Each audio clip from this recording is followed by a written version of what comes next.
Olá, amigos estudantes. A matéria de hoje é Fundamentos da Filosofia. A filosofia é uma das disciplinas que pode gerar, quem sabe, maior polêmica no meio cristão, no meio teológico, por conta da forma em que ela é tratada pelas pessoas que têm, até posso dizer, um pouco de conhecimento, e aqueles que não têm nenhum conhecimento acabam criando algum preconceito. A nossa intenção nessa primeira aula é definir o que é filosofia, falar quais são as bases, quais são os fundamentos da filosofia em si. Quando a gente fala do que é fundamento, basta nós imaginarmos a construção de uma casa. Quando nós estamos construindo uma casa, o que é necessário fazer?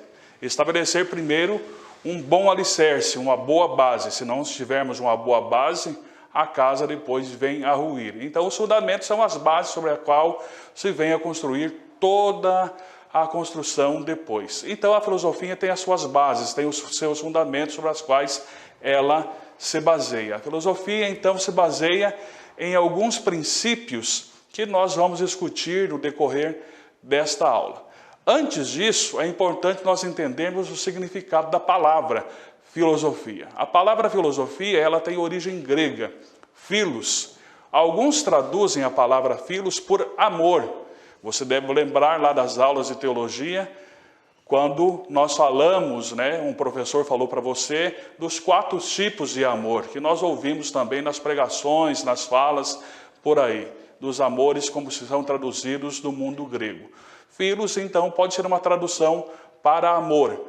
Mas existe a tradução mais acertada. Philos é o amor levado em consideração como amizade. Então, philos é mais aceitável ainda como amizade.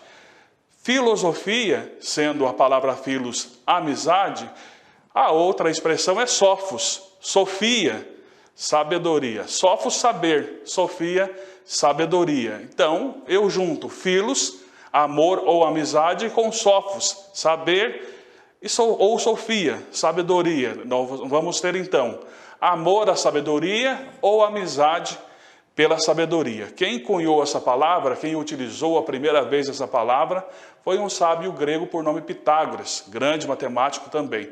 Por que ele utilizou essa palavra? Quando as pessoas se dirigiam a ele, chamando ele de sábio, ele dizia que ele não era sábio, ele era um amigo da sabedoria.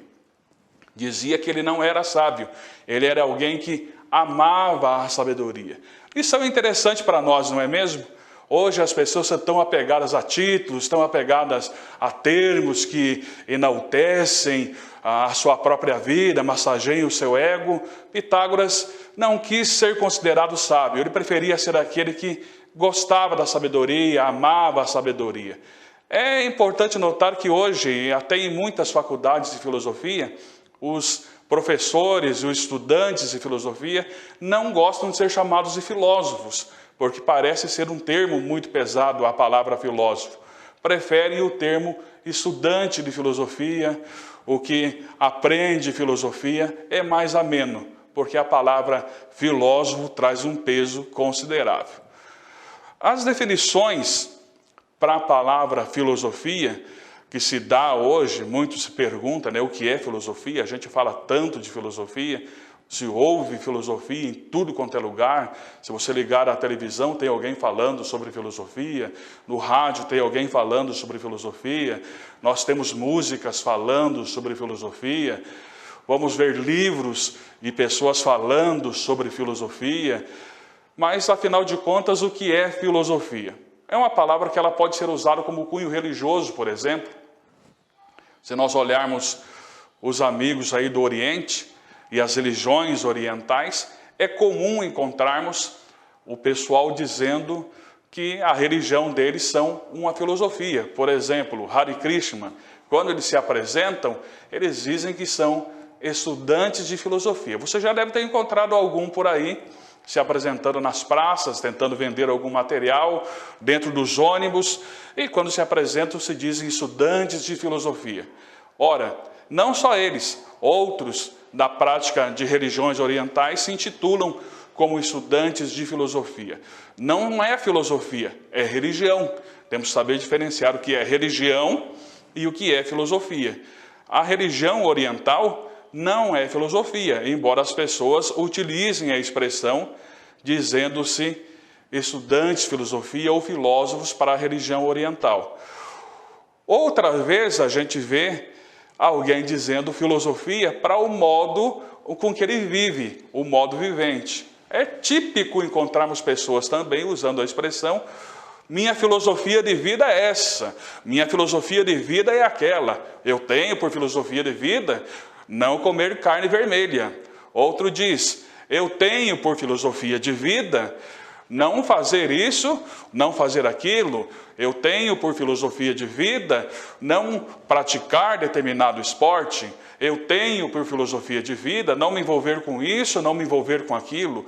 Essa é a minha filosofia de vida. Por certo, o amigo estudante já deve ter ouvido muitas pessoas utilizando essa frase, quem sabe até ser um do que já utilizou algumas vezes essa expressão, a minha filosofia de vida é tal.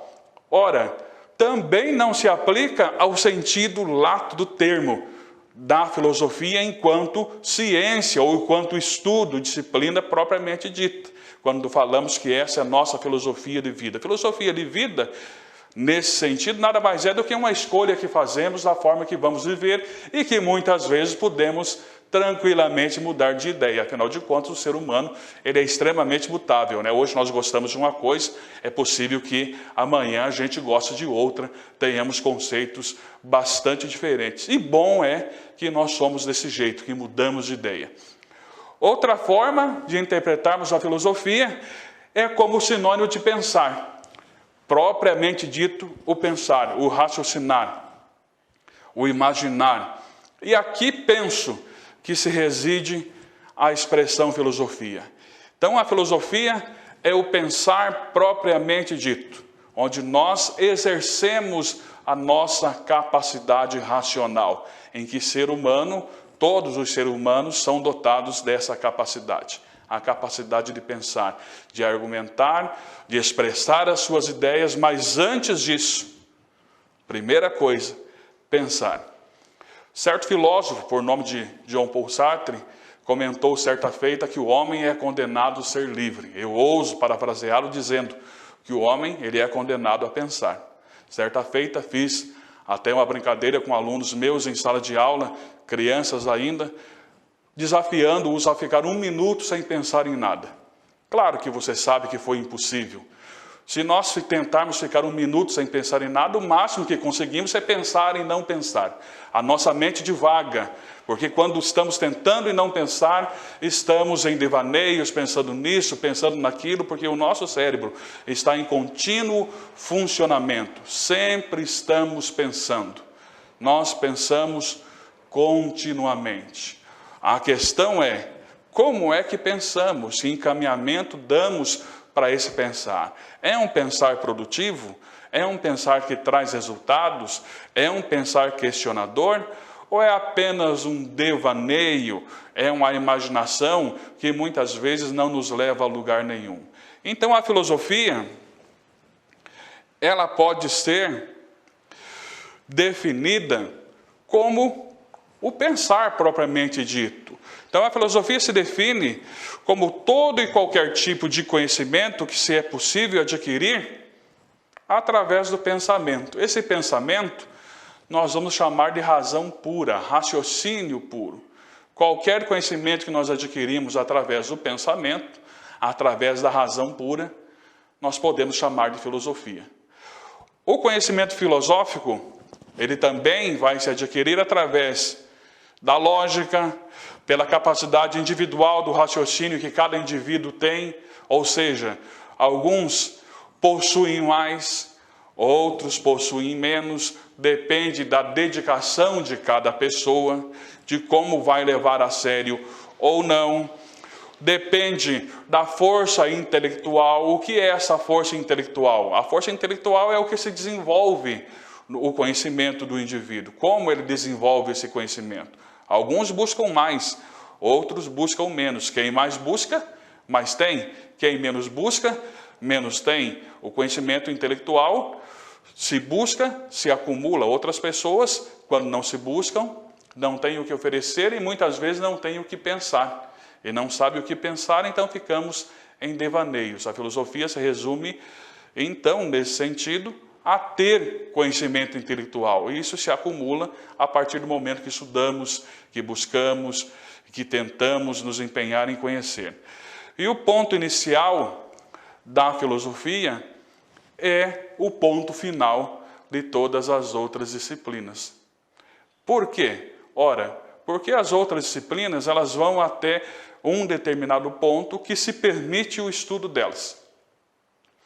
A matemática, a física, a geografia, elas vão até um determinado ponto que se possibilite fazer de alguma forma uma observação imediata, uma observação concreta, uma observação experimental daquilo que ali está.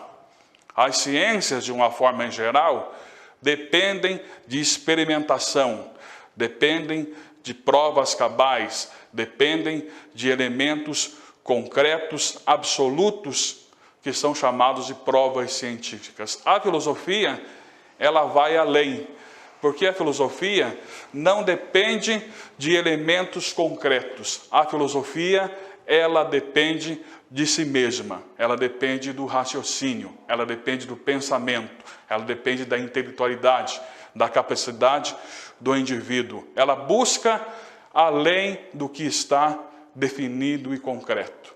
Então, quando a matemática se encerra, a filosofia continua a busca, se perguntando o que tem por trás do cálculo infinitesimal. Quando a ciência se desenvolve ao ponto de chegar e afirmar da possibilidade de existência ou não existência de se fazer um clone humano, por exemplo, a filosofia vai além e se pergunta, mas o que vai acontecer se fizer um clone de um ser humano? Esse clone de um ser humano vai ter alma? Não vai ter alma. De onde vem a alma? Afinal de contas, o que é a alma?